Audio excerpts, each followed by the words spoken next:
Menang bersama Kristus, menghadapi hidup ini dengan terangkat, bertumbuh, berbuah dalam Yesus, pasti menang bersama Kristus.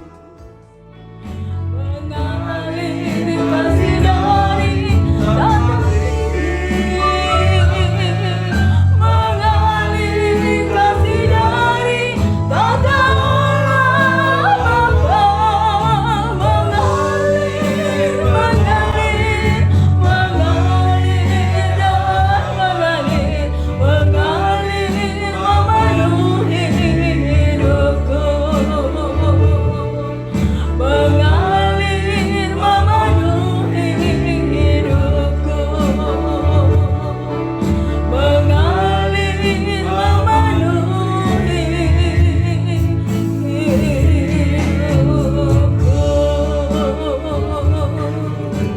Kami persilakan hambanya. Terima kasih.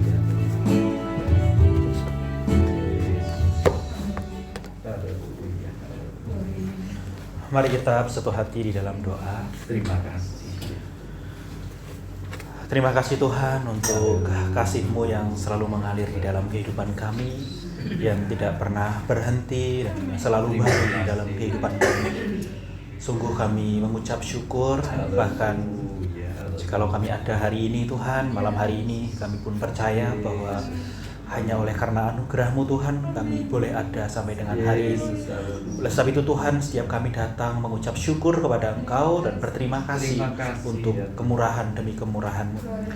Terlebih Tuhan, jika pada malam hari ini kami mempersiapkan diri kami juga rindu untuk mendengar Injil, mendengar suara-Mu Tuhan. Oleh sebab itu Tuhan, kami menyiapkan hati dan pikiran kami, fokus kami kepada Engkau, supaya kami sungguh-sungguh menangkap apa yang Tuhan ingin katakan kepada kami. Berikanlah kami fokus yang baik dan berikanlah kami hati yang baru untuk firman-Mu. Terima kasih Tuhan, terima kasih, berkati hamba-Mu dan berkati kami semua, supaya kami menjadi pelaku-pelaku firman-Mu. Demi nama Tuhan Yesus Kristus kami berdoa dan mengucap syukur. Haleluya. Amin. Shalom ibu-ibu semua. Shalom. Oh bapak ibu ya. Banyak ibu-ibunya soalnya. Mari saya akan mengajak Bapak Ibu semua untuk membaca firman Tuhan. Kita mengawali firman Tuhan kita atau melandasi kebenaran firman Tuhan kita yang terambil di dalam Lukas pasal yang ke-18. Lukas pasal yang ke-18 ayat yang pertama sampai dengan yang ke-8. Lukas pasal 18 ayat yang pertama sampai dengan yang ke-8. Kita akan membaca secara bergantian. Saya akan membaca ayat yang ganjil dan Bapak Ibu semua membaca ayat yang genap. Sekali lagi Lukas pasal 18 ayat 1 sampai dengan yang ke-8. Saya baca ayat yang ganjil, Bapak Ibu semua ayat yang genap, begitu seterusnya sampai ayat yang ke-8 kita baca bersama-sama. Judul perikopnya perumpamaan tentang hakim yang tak benar. Yesus mengatakan suatu perumpamaan kepada mereka untuk menegaskan bahwa mereka harus selalu berdoa dengan tidak jemu-jemu.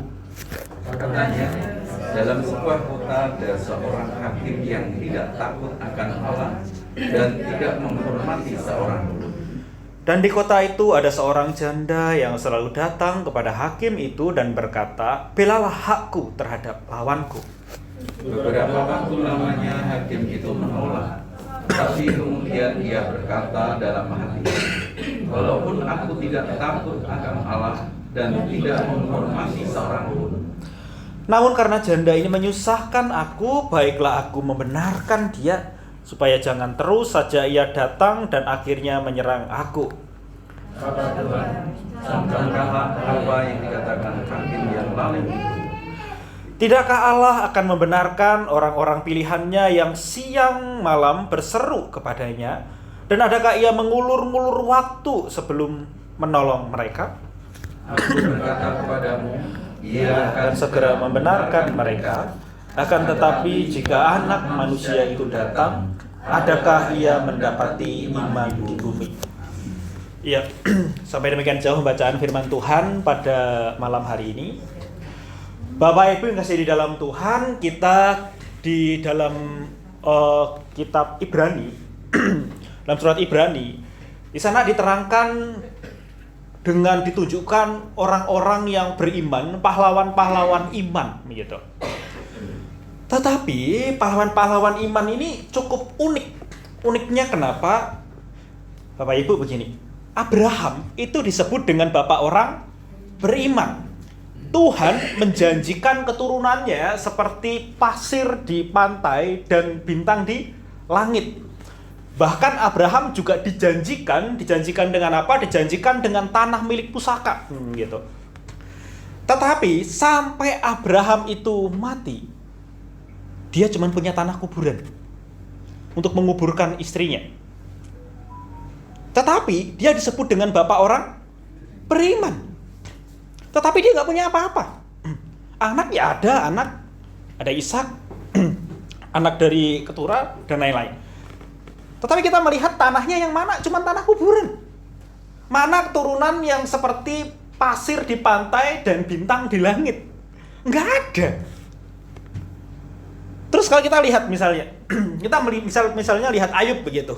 Ayub itu adalah seorang yang cinta Tuhan. Saya percaya sekali Ayub ini adalah seorang yang beriman dengan sungguh-sungguh kepada Tuhan. Satu kali anaknya membuat pesta, gitu, maka bapak yang baik, yang cinta Tuhan ini kemudian membuat persembahan dan berdoa kepada Tuhan supaya anak-anaknya kalau bikin salah itu diampuni sama Tuhan.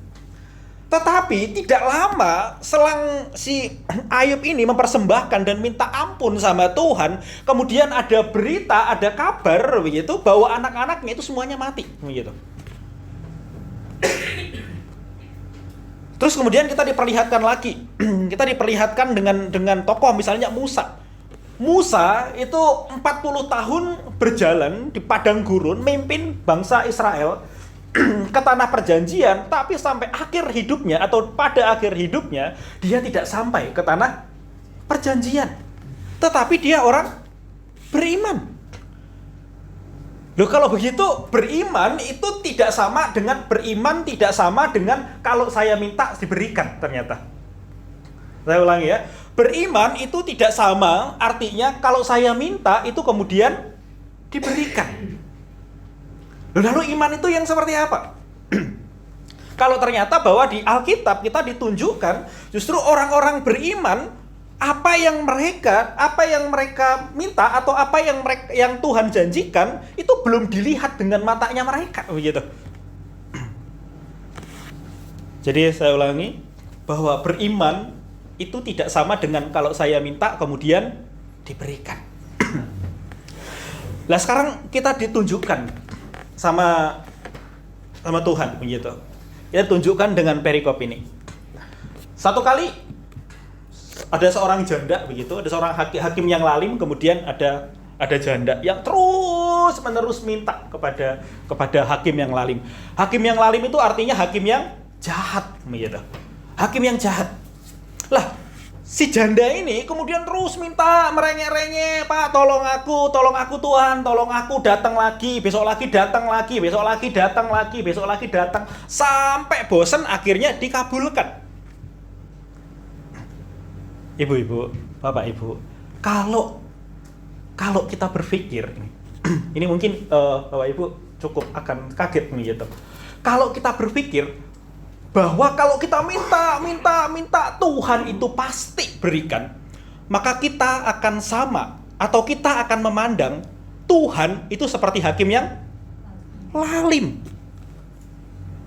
Justru kalau kita minta begitu, kita minta saya pasti. Dulu tuh saya sering mendengarkan khotbah begitu. Saya mendengarkan khotbah, kemudian pendeta itu berkata, "Oh, berdoa sampai kamu mendapatkan apa yang kamu doakan."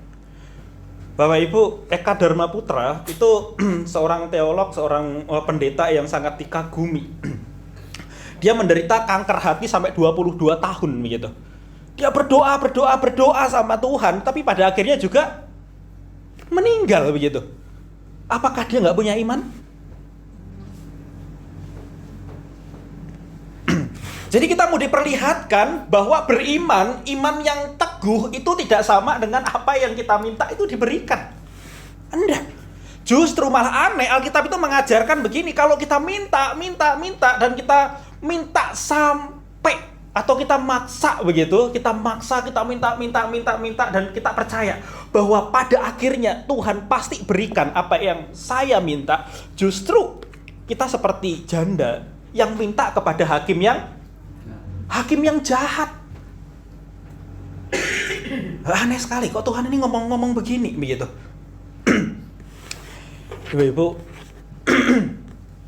kalau kita gitu ya, kalau kita berdoa, sebenarnya kenapa sih kita berdoa? Kita datang sama Tuhan, terus datang. Pagi hari saya datang sama Tuhan, siang hari saya datang sama Tuhan, malam hari saya datang sama Tuhan. Kenapa sih saya datang sama Tuhan? Kenapa sih saya itu berdoa sama Tuhan? Ibu-ibu, kita berdoa begitu. Kita berdoa itu bukan untuk mengubah Tuhan. Kalau saya berdoa kepada Tuhan, maka Tuhan bilang supaya kita ini dikatakan supaya berdoa dengan tidak jemu-jemu. Tujuannya itu bukan untuk mengubah Tuhan, ibu-ibu, bapak ibu. Tujuan kita berdoa sama Tuhan itu bukan untuk mengubah Tuhan, tetapi untuk apa? Untuk memperkuat iman. Jadi kita berdoa kepada Tuhan, datang kepada Tuhan. Tujuan kita itu untuk supaya iman kita ini teguh di dalam Tuhan. Tetapi misal nih, kalau kita minta, kita doa begitu, kita minta, kemudian dikasih, Ibu-ibu, kalau ibu-ibu atau bapak punya anak, kalau anak setiap minta dikasih, dewasa nggak anak itu? Nggak akan dewasa. Anak itu kan tetap menjadi anak-anak yang sedikit-sedikit ma begitu. Saya rasa bapak ibu juga nggak pengen punya anak kayak gitu kan? Saya juga nggak pengen. Bapak ibu pasti kalau anaknya bertumbuh dewasa, pengennya menjadi anak yang mandiri kan? Begitu. Menjadi anak yang semakin dewasa. Ketika orang tua bilang, nak nggak ada, anak bisa ngerti begitu. Kan kita juga berharap begitu. Tapi kalau setiap kali anak minta kasih, nggak ada, diutang no. Begitu ya. Kasih supaya anaknya senang begitu. Anaknya nggak akan pernah tumbuh dewasa. Sama ibu. Kalau kita berharap minta, terus kemudian dikasih. Minta, dikasih. Loh kan Tuhan kan baik. Tuhan kan kaya raya. Bapa, pemilik segala sesuatu, dia kaya raya, dia pasti kasih kita. Pertanyaan kalau dikasih terus begitu, apakah kita akan menjadi dewasa? Karena orang dewasa itu bukan karena terus diberi sama Tuhan ternyata, tetapi ketika kehidupan mengajarkan dia bahwa Tuhan yang baik itu adalah seperti Bapa yang mengajar anaknya. Maka firman Tuhan mengatakan Allah itu mengajar kita seperti seorang bapa atau orang tua mengajar anaknya. Lah, sekarang kenapa saya tadi mengatakan iman itu tidak sama dengan kalau kita minta itu diberikan? Karena iman, ibu-ibu saya mau bilang ini, iman itu hubungannya bukan dengan meminta begitu. Ibu bapak ibu mungkin akan kaget begitu. Iman itu bukan hubungannya dengan meminta. Mungkin orang akan berkatakan, saya klaim janjinya Tuhan begitu. Saya klaim janjinya Tuhan. Saya pernah khotbah kayak gitu. Mendengar khotbah kayak gitu. Saya klaim janjinya Tuhan dengan iman begitu. Kemudian pasti akan terjadi. Kalau terus misalnya ini saya minta dengan iman, pasti tidak terjadi hujan pas Natal. Terus kalau hujan, terus nggak punya iman, begitu kan? Terus apakah nggak punya iman? Karena Alkitab justru mengajarkan kepada kita iman itu hubungannya bukan dengan permintaan, bukan dengan meminta. Iman, saya mau kasih tahu, memberikan penegasan, iman itu hubungannya dengan relasi kita dengan Tuhan. Kenapa? Gitu. Saya mau bilang begitu. Iman yang teguh itu bukan kalau saya minta diberikan. Iman yang teguh itu kalau saya pun minta dan Tuhan tahu yang terbaik, sekalipun nggak dikasih, saya tetap percaya kepada Tuhan. Itu iman. Jadi iman itu bukan kalau saya minta dikasih, tetapi sekalipun saya minta dan Tuhan bilang no, karena Tuhan tahu yang terbaik, saya tahu. Tuhan mau saya bertumbuh imanku. Kayak gitu. Jadi ketika Tuhan mengatakan di sini, aku berkata kepadamu, ia akan segera membenarkan mereka, akan tetapi jika anak manusia itu datang, adakah ia mendapati iman di bumi? Jadi datang berdoa kepada Tuhan, kita datang kepada Tuhan itu supaya apa? Supaya kita semakin percaya kepada Tuhan. Begitu loh. Semakin kita datang ke gereja, kita datang sama Tuhan, itu semakin kita percaya kepada Tuhan. Dan saya mau bilang begini, Bapak Ibu, iman itu hubungannya dengan relasi. Maksudnya apa? Begini. Iman yang Tuhan itu sudah berikan. Bapak Ibu di sini itu sudah punya iman. Iman itu anugerah, begitu. Lah, iman itu sudah diberikan kepada kita. Iman itu adalah anugerah. Nah, iman itu hubungannya untuk apa sih? Hubungannya untuk semakin kita berdoa, semakin kita memperteguh iman, semakin artinya apa? Semakin kita dekat sama Tuhan. Iman yang teguh itu artinya iman yang semakin dekat dengan Tuhan. Kalau Bapak Ibu semakin dekat sama Tuhan, badai hidup apa yang bisa mengguncangkan Bapak Ibu? Itu maksudnya. Jadi iman yang teguh itu adalah iman yang semakin dekat sama Tuhan. Karena saya semakin dekat sama Tuhan, badai hidup kayak apapun, saya tahu bahwa Tuhan bersamaku. Itu iman. Bukan ketika saya punya iman maka saya minta dikasih, tetapi ketika saya minta dan gak dikasih, saya tahu Tuhan sedang memproses hidupku untuk membentuk aku semakin dekat sama Tuhan. Maka Tuhan seolah menggambarkan kepada kita, kalau kita minta dikasih. Tuhan justru berkata, kalau anak manusia itu datang, adakah ia mendapati iman di bumi? Justru kalau kita berpikir bahwa iman itu selalu berhubungan dengan pemberian, selalu berhubungan dengan permintaan. Kalau saya minta dikasih, Tuhan justru nanyanya gini, ketika anak manusia itu datang, adakah ia mendapati iman di bumi? Karena iman itu bukan berarti saya minta dikasih, terus kemudian anak manusia datang, dia punya iman tuh karena dikasih terus begitu. Enggak. Salah satu teolog Indonesia itu cukup baik sekali begitu. Pak Bigman Sirait. Nah, dengar kan Pak Bigman Sirait ya? Satu kali dia bilang begini, sebelum akhir hidupnya dia bilang begini. Ini menarik. Dia bilang iman yang katakan iman yang besar begitu ya. Iman yang besar itu adalah iman yang bisa memindahkan gunung. Begitu kan dibilang kan? Iman yang bisa memindahkan gunung. Tetapi iman yang benar adalah iman sekalipun gunungnya nggak pindah tetap percaya kepada Tuhan. Nah, gitu loh.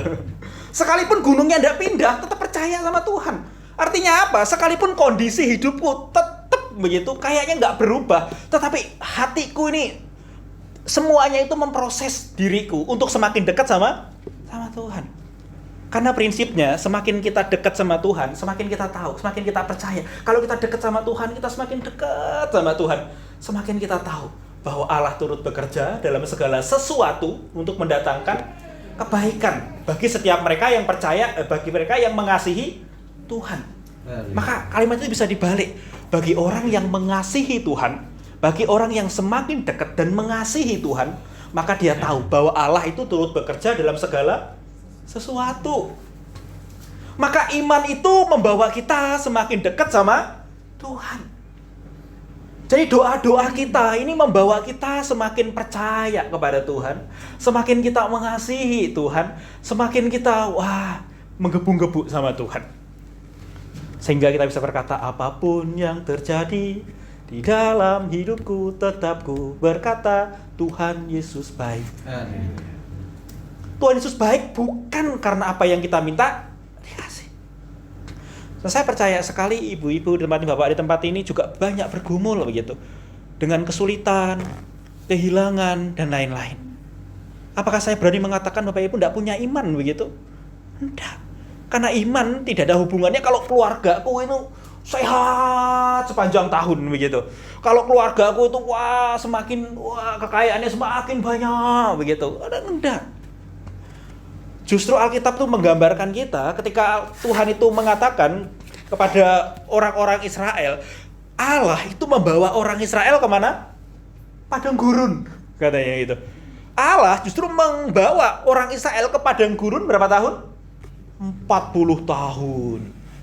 Sebentar lama.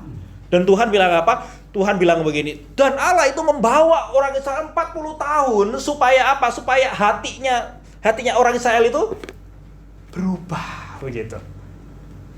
Berubah. Jadi firman Tuhan itu mau bilang sama kita bahwa iman itu selalu hubungannya dengan relasi, bukan dengan meminta.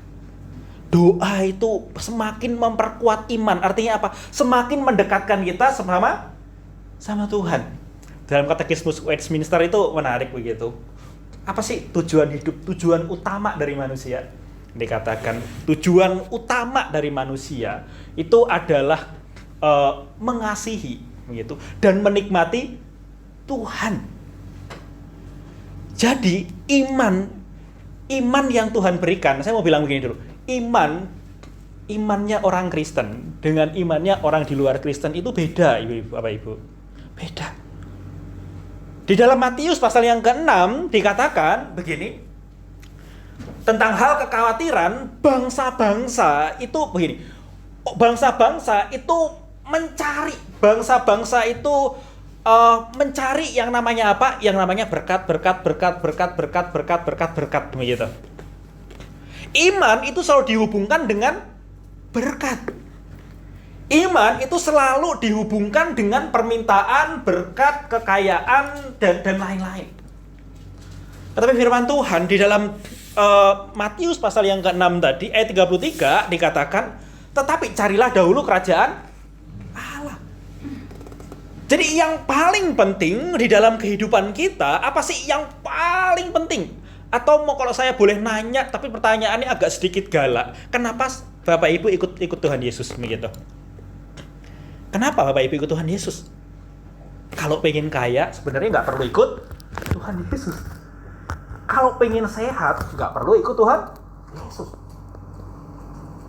Nggak perlu. Tapi kenapa kita ikut Tuhan Yesus? Kenapa kita jadi miliknya Tuhan Yesus? Karena iman yang Tuhan sudah berikan kepada Bapak Ibu. Iman itu membuat kita tidak bisa menolak untuk saya tetap percaya kepada Tuhan. Itu iman. Iman itu membuat kita tidak bisa menolak untuk saya tetap mengasihi yang namanya Tuhan, begitu. Tuhan Yesus. Bukan karena yang saya minta itu dibekasi, bukan karena saya selalu sehat, apapun. Dan firman Tuhan mengatakan bahwa Allah turut bekerja dalam segala sesuatu. Jadi iman yang teguh itu membawa kita semakin mengasihi Tuhan. Dan bagi orang yang mengasihi Tuhan, dia tahu bahwa Allah turut bekerja dalam segala sesuatu. Kan luar biasa begitu. Luar biasa. Jadi iman yang Tuhan sudah berikan.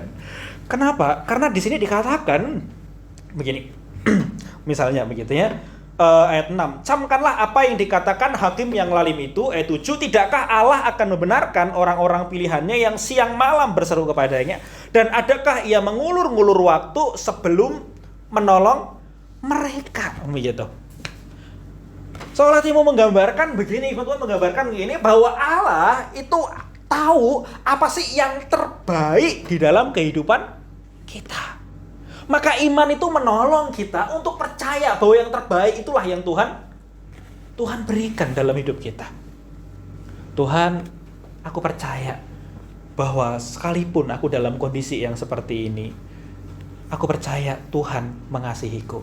Tuhan turut bekerja dalam hidupku. Tuhan sedang membentuk hidupku. Tuhan, apa sih yang Tuhan itu ingin supaya saya belajar dan lain-lain. Jadi kalau kita datang firman Tuhan hari ini, kalau mengajar kita berdoa untuk tidak jemu-jemu begitu. Tujuannya bahwa kita ini semakin dekat sama Tuhan. Berdoa untuk membuat kita semakin percaya kepada Tuhan. Berdoa untuk membuat kita semakin, Tuhan, aku percaya kepadamu. Tuhan, aku tahu bahwa rancanganmu itu terbaik. Kenapa Bapak Ibu? Karena sebenarnya relasi iman itu kan relasi begitu ya.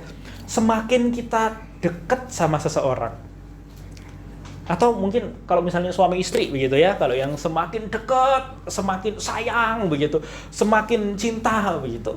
Apapun yang dilakukan suami, sekalipun itu kerja di luar rumah, kan semakin percaya kan begitu.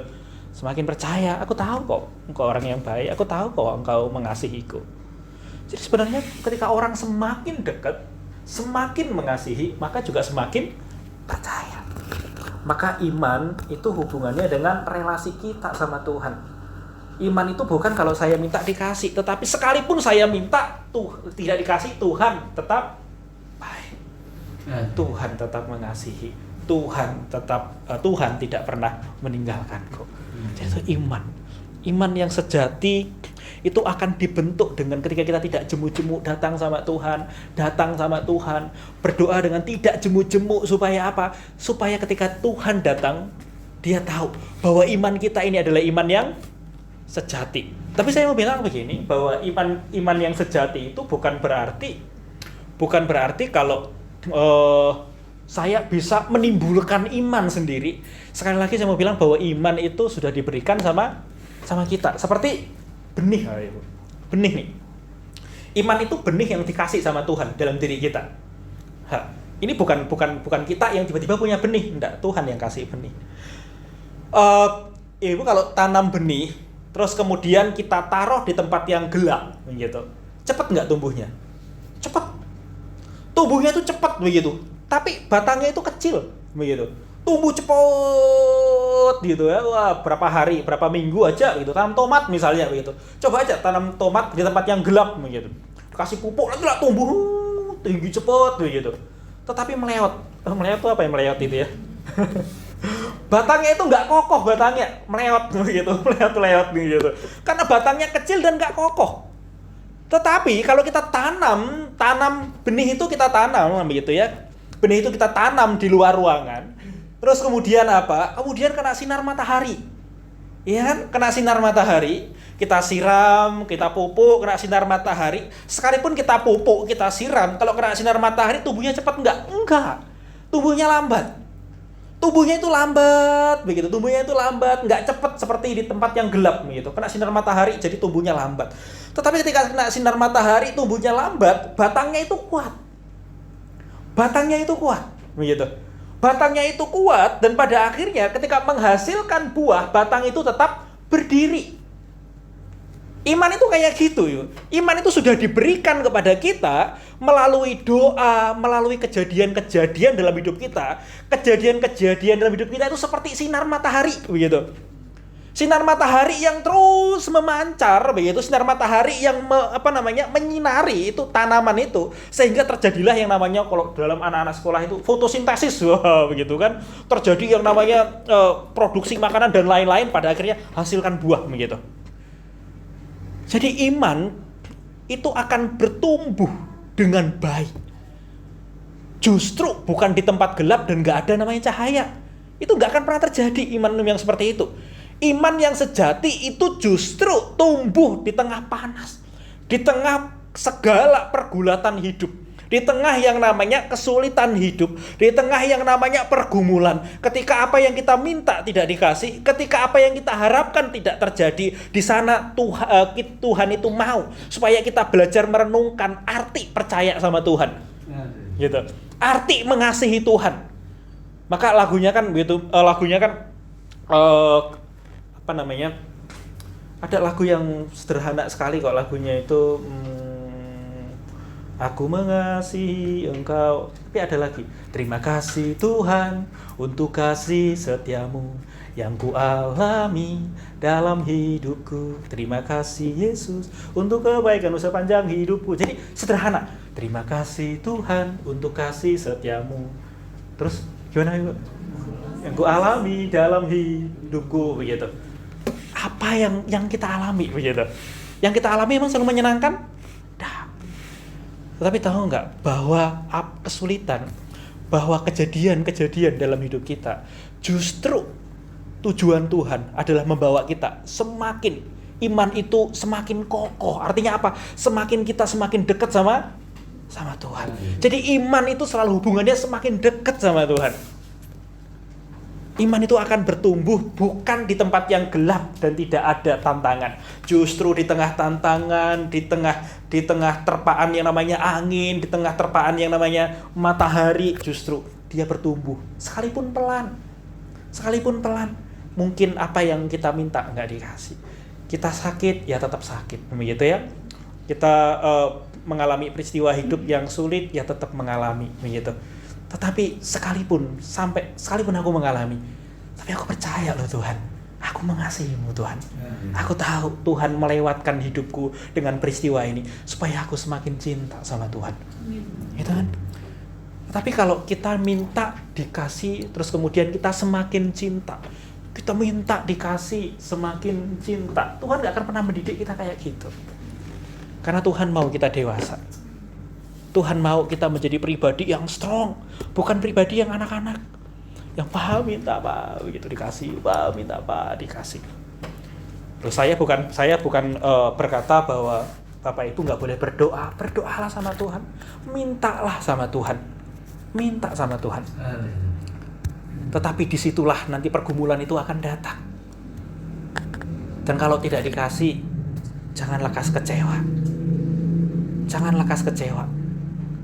Karena Tuhan sedang membentuk imanmu. Jadi kalau mungkin, justru begini. Mungkin begitu ya. Orang yang berdoa dan kemudian tidak dijawab doanya, dan dia tetap percaya sama Tuhan, adalah orang yang lebih beriman daripada yang minta. Terus kemudian kerjaannya minta, kemudian minta dikasih gitu. Jadi jangan kecil hati. Kalau kita mengalami kesulitan, kalau doa kita tidak dijawab begitu, doa Tuhan bilang no sama kita, karena dia tahu yang terbaik, karena dia tahu apa artinya roti dan apa artinya ular begitu. Kalau kita hanya karena tidak dikasih, karena Tuhan tahu yang terbaik, bukan berarti iman kita itu kecil. Justru ketika kau percaya sekalipun gak dikasih, imanmu itu besar gitu. Itulah kepada mereka lah Tuhan berkata, akan tetapi jika anak manusia itu datang, adakah ia mendapati iman di bumi? Sekali lagi iman itu bukan yang kasih begitu, bukan. Justru kalau kita berpikir, kita minta sampai kita dikasih, kita maksa Tuhan kayak gitu, justru kita menganggap Tuhan itu sebagai hakim yang lalim. Belum tentu dikasih. Tetapi mungkin keadaanmu tidak berubah, Bapak Ibu yang berubah di hadapan Tuhan. Bapak Ibu yang berubah di hadapan Tuhan. Keadaanmu mungkin enggak. Orang melihat begitu ya, orang Kristen kok susah uripe gitu. Orang Kristen kok keluarganya begini begitu. Jangan kecil hati. Imanmu tidak ditentukan dari kamu menjadi lebih wow atau apa begitu. Tapi imanmu ditentukan dari seberapa apapun yang terjadi, ku tetap cinta Tuhan. Kan lagunya gitu ya, ku mau cinta Yesus selamanya. Katanya walaupun badai silih berganti, ku tetap cinta Yesus selamanya. Itu iman. Gitu loh. Itu iman. Jadi iman, saya mau bilang bahwa ini bukan berhubungan dengan minta. Bukan. Tetapi ketika kita minta sama Tuhan dengan tidak jemu-jemu dan Tuhan bilang no, dan God thank you ya. Terima kasih, engkau sekali lagi mengajarku untuk menjadi lebih dewasa. Wah, ini luar biasa. Jadi inilah keajaiban iman yang membuat kita kuat. Karena kan, dengan iman saya kuat. Maka saya mau bilang itu, dengan iman kita kuat itu artinya iman, semakin saya dekat sama Tuhan, semakin saya kuat. Itu iman. Gitu. Semakin dekat sama Tuhan, semakin kuat. Karena saya tahu, peganglah tanganku, gitu ya. Semakin kita dekat sama Tuhan, kalau kita dekat sama Tuhan, kita gandeng tangannya Tuhan. Ini misal begitu ya, kita gandeng tangannya Tuhan. Apa sih yang mau kita takuti begitu? Aku tahu, aku berjalan dengan Sang Juru Selamat. Aku tahu aku berjalan sama Tuhan. Dan itu menguatkan diri kita. Jadi mari kita tumbuhkan iman. Artinya tumbuhkan semakin percaya dan mengasihi Tuhan lewat kejadian-kejadian hidup kita. Mungkin kejadian tidak menyenangkan. Mungkin apa yang Bapak Ibu alami sulit begitu. Tetapi tahukah Bapak Ibu bahwa iman yang tidak kelihatan itu semakin nyata begitu. Waduh, itu luar biasa. Itu harta rohani yang Tuhan itu mau bentuk. Karena gini, ini iman seperti benih. Cahaya matahari yang panas itu seperti persoalan-persoalan dalam hidup kita. Justru disitulah namanya terjadi pembentukan kan, gitu. Jadi Bapak Ibu di sini adalah orang-orang yang hebat sekali, orang-orang yang tangguh, gitu. Orang-orang yang terus berharap kepada Tuhan, orang-orang yang terus mengasihi Tuhan, terus percaya Bapak Ibu. Dan ada satu hal yang menarik, gini. Iman itu kan seperti benih. Kesulitan itu digambarkan seperti cahaya matahari, angin, dan lain-lain. Tetapi Tuhan itu memberikan 2 anugerah sama kita. Yang pertama itu iman. Dan yang kedua itu adalah kasih karunia. Ketika Paulus itu di dalam kesulitan, ketika dia ada di dalam masa yang begitu sulit, pada banyak terjemahan dia sakit, matanya sakit lah, yang jelas dia sakit begitu. Yang jelas dia sakit. Itu kali dia berdoa pada Tuhan, dia berdoa terus sama Tuhan dengan tidak jemu-jemu. Nah itu, dengan tidak jemu-jemu. Dikatakan sampai 3 kali. 3 kali itu istilah, artinya minta dengan tidak jemu-jemu. Minta sama Tuhan, minta supaya utusan iblis itu mundur daripadaku. Dia minta dengan tidak jemu-jemu. Terus kemudian Tuhan bilang apa? Paulus, cukuplah kasih karuniaku bagimu. Sebab dalam kelemahanlah kuasaku menjadi sempurna. Soalnya Tuhan mau bilang, justru dalam kelemahan kamu belajar artinya cinta Tuhan. Kamu belajar artinya mengasihi Tuhan. Terus Paulus bilang apa? Oleh sebab itu aku lebih suka dalam kelemahan. Karena dalam kelemahanlah kuasaku menjadi sempurna. Ini mempunyai 2 implikasi. Yang pertama, kita semakin sadar bahwa kita ini memang lemah. Yang kedua, kita juga semakin sadar justru dalam kesulitan-kesulitan inilah Tuhan itu justru bentuk kita, begitu loh. Tetapi yang menarik adalah doa yang tidak jemu-jemu itu membawa Paulus kepada satu pengertian, dia sembuh nggak? Enggak. Utusan iblis itu mundur nggak? Enggak. Tetapi keadaannya berubah nggak? Enggak. Keadaannya nggak berubah. Sekarang yang berubah apa? Yang berubah hatinya Paulus. Hatinya Paulus. Imannya Paulus itu yang semakin kokoh, semakin percaya kepada Tuhan. Oleh sebab itu, aku lebih suka di dalam kelemahan. Karena dalam kelemahanlah kuasa Kristus menjadi sempurna, katanya. Ini loh iman. Iman itu yang kayak gini. Sekalipun apa yang dia minta tidak terjadi seperti yang dia harapkan, dia berkata, Tuhan, seolah Paulus bilang ini, Tuhan, aku ngerti sekarang bahwa iman itu ini loh. Kayak gitu. Maka di awal tadi saya mengatakan Abraham itu ketika sampai dia mati, dia cuma punya tanah kuburan. Gitu kan. Tapi iman itu sekali lagi bicara tentang relasi. Kan begini, ketika si anaknya itu, si Ishak gitu ya. Si Ishak itu dibawa begitu untuk dikorbankan. Terus kemudian ketika si Ishak itu mau dikorbankan, sudah hampir disembelih. Imannya Abraham apa? Pasti Tuhan itu adalah Jehovah Jireh, Allah yang menyediakan. Ini tidak berbicara tentang, kalau saya minta Allah Jehovah Jireh, bukan itunya, begitu bukan. Tetapi dia percaya bahwa Allah itu menyediakan. Hubungannya dengan percaya bahwa Allah itu menyediakan. Ini relasi, begitu. Relasi, dia tahu bahwa Tuhan itu pasti memberi yang terbaik bagi hidupnya. Ini bicara relasi. Jadi iman itu bicara tentang relasi. Iman itu berbicara tentang relasi. Sekalipun begitu, sekalipun atau apapun. Maka di dalam Mazmur 23 misalnya, sekalipun aku berjalan dalam lembah kekelaman, gadamu dan tongkatmu itu yang menghibur aku. Itu iman. Dia berjalan di mana? Lembah kekelaman. Dia nggak bilang kalau aku berjalan di lembah kekelaman supaya aku cepat-cepat berjalan di tanah yang rata. Bukan. Sekalipun aku berjalan dalam lembah kekelaman, gadamu dan tongkatmu itu yang menghibur aku. Itu relasi, itu iman. Jadi kita diperlihatkan tokoh-tokoh iman itu bukan mereka lepas dari kesulitan, Bapak Ibu, bukan. Tetapi di dalam kesulitan mereka percaya kepada Tuhan. Itu. Di dalam kesulitan ada kasih karunia. Jadi Tuhan itu tidak hanya memberikan anugerah iman kepada kita, tetapi juga kasih karunia untuk kita menghadapi. Maka Tuhan, kayak Paulus, aku tahu Tuhan, kasih karuniamu itu menguatkanku. Kasih karuniamu itu sempurna dalam hidupku. Dan saya mau bilang Bapak Ibu, kasih karunia Allah itu sempurna dalam diri Bapak Ibu. Itu ya Bapak Ibu, diberikan iman dan diberikan kasih karunia. Maka ketika menghadapi kesulitan, Tuhan, terima kasih untuk kasih karuniamu yang selalu menguatkanku. Tuhan kasih, puji Tuhan. Karena saya mau bilang gini, karena kalau Tuhan memberi sama kita, itu berkatnya Tuhan. Berkatnya Tuhan tidak selalu berhubungan dengan iman, begitu. Jadi kalau kita dikasih, jangan berkata, ini karena imanku itu luar biasa. Jangan. Kalau saya minta langsung dikasih, oh ini karena imanku itu luar biasa. Kalau Bapak Ibu minta, terus kemudian dikasih, tahukah bahwa Tuhan sedang memproses Bapak Ibu? Memproses untuk apa? Semakin mengasihi Tuhan apa enggak? Justru malah begitu. Ketika Bapak Ibu dikasih, oh ini imanku, karena imanku lah yang meminta. Oh begitu, bukan. Ketika Bapak Ibu dikasih sama Tuhan, Tuhan, aku tahu bahwa Engkau sedang membentuk hidupku.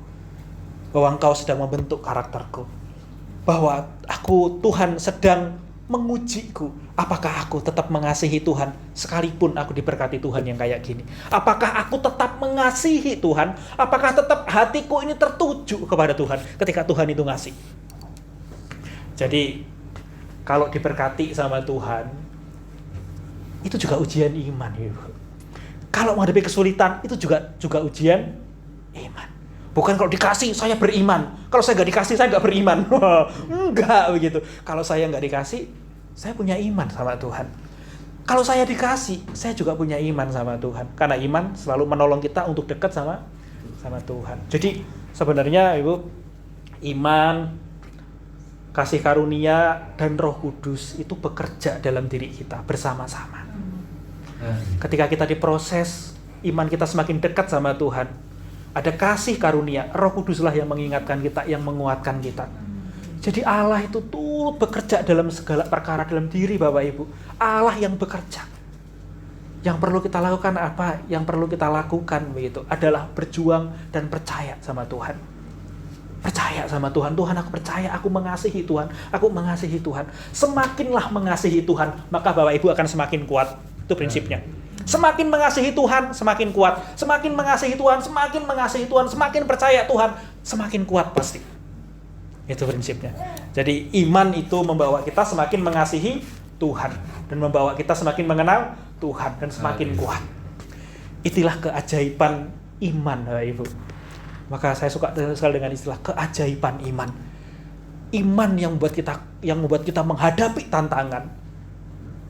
Itu adalah iman yang relasi. Jadi iman itu yang semakin dekat sama Tuhan. Saya itu dulu pernah untuk menutup firman Tuhan, Bapak Ibu, satu kali saya membuat satu tulisan begitu, dan salah satu teman saya itu mendebat begini. Iman itu sama dengan percaya, katanya begitu. Iman itu sama dengan percaya. Terus saya bilang sama dia, iman itu beda sama percaya. Maksudnya apa? Gini. Iman itu adalah, kalau kita melihat bahasa aslinya, iman itu sesuatu, gitu loh. Sesuatu yang Tuhan tanamkan kepada Bapak Ibu. Supaya Bapak Ibu percaya kepada Tuhan. Percaya itu adalah akibat dari yang namanya iman. Karena saya punya iman, saya semakin mengasihi Tuhan, maka saya juga semakin percaya kepada Tuhan. Kalau istilahnya itu, iman itu kayak antena, kayak antena begitu. Tuhan itu kasih antena sama kita begitu. Jadi kalau ada pancaran apa namanya? Satelit begitu, langsung ketangkap gelombangnya begitu. Semakin tangkap gelombangnya, semakin canggih antenanya, semakin gelombangnya semakin jernih. Wah, kan gitu ya. Semakin jernih. Tapi Tuhan proses kita sedemikian rupa. Makanya iman itu, saya minta dikasih. Iman itu sesuatu yang Tuhan sudah berikan kepada Bapak Ibu. Mari kita kokohkan iman kita dengan cara apa? Semakin dekat sama Tuhan. Amin Bapak Ibu, mari kita berdoa. Tuhan, Engkau mengajari kami menjadi seseorang Kristen yang dewasa. Bukan menjadi Kristen yang kanak-kanak, tapi seorang Kristen yang dewasa di dalam Tuhan. Yang sungguh-sungguh memiliki iman yang teguh, iman yang kokoh.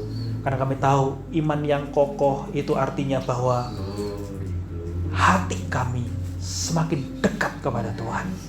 Iman itu adalah sesuatu yang Tuhan berikan kepada kami. Terima kasih Tuhan, karena Engkau telah memberikan anugerah iman, dan Engkau juga memberikan kasih karunia. Engkau juga memberikan Roh Kudus dalam diri kami, bekerja sedemikian rupa dalam diri kami, membawa kami semakin mengasihi Tuhan, menjadi semakin serupa dengan gambaran anak-Mu, yaitu Yesus Kristus. Terima kasih Tuhan, terima kasih. Mulai hari ini Tuhan, kami akan menjalani hidup kami dengan berpegang teguh kepada Engkau, dengan percaya, dengan mengasihi Engkau. Amin. Sehingga apapun yang terjadi dalam hidup kami adalah hidup yang selalu tertuju kepada Engkau. Terima kasih Tuhan, berkati setiap kami yang hadir di tempat ini Tuhan. Bapak Ibu yang di tempat ini, kami percaya Tuhan telah memberikan iman kepada kami supaya kami semakin mengasihi Tuhan. Dan hamba-Mu berdoa Tuhan, biarlah kami dalam hal apapun yang Tuhan izinkan terjadi dalam hidup kami semakin dan tambah mengasihi Tuhan. Terima kasih Tuhan. Inilah doa dan permohonan kami berlaksana di dalam nama Tuhan Yesus Kristus. Haleluya. Amin. Puji nama Tuhan. Malam hari ini kita sudah diberkati oleh firman Tuhan. Di situ firman Tuhan boleh mengingatkan kita, iman kita adalah suatu relasi, bukan suatu permohonan dan permintaan. Seringkali di dalam setiap pergumulan, kesulitan Bapak Ibu dan saya ya, seringkali kita meminta jawaban Tuhan yang tepat, tetapi Tuhan tidak memenuhi seperti apa yang kita minta. Bukan karena Tuhan tidak mengasihi saya dan Bapak Ibu, tetapi di situ Tuhan memproses di mana kekuatan iman kita boleh tekun dan yakin untuk tetap mengasihi kepada Tuhan kita Yesus Kristus. Haleluya. Kami mengucapkan banyak terima kasih mewakili jemaat GIA Tengger. Kiranya Tuhan Yesus memberkati setiap pelayanan Pendeta Muda Petrus Purnomo.